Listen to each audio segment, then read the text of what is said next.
ರೀಸೆಂಟಾಗಿ ಪ್ರಕಾಶ್ ನಗರ್ ಕಡೆ ಹೋಗಿದ್ದಾಗ ತವಾ ಫಿಶ್ ಫ್ರೈ ಅಂಗಡಿಗೆ ವಿಸಿಟ್ ಮಾಡಿದ್ದೆ. ಇಲ್ಲಿ ನಿಮಗೆ prawns varieties of fish fresh ಆಗಿ ನಿಮಗೆ ತವಾ ಮೇಲೆ ಫ್ರೈ ಮಾಡಿಕೊಡ್ತಾರೆ.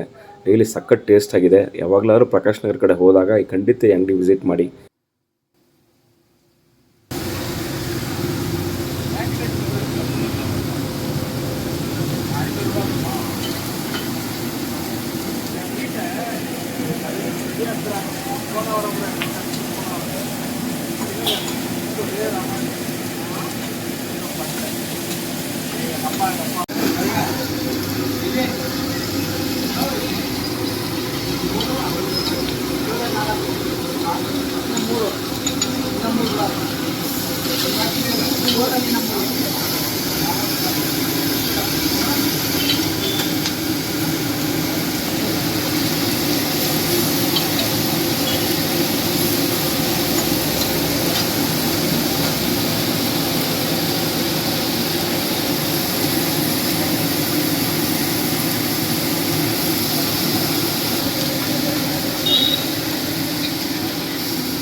Thank you.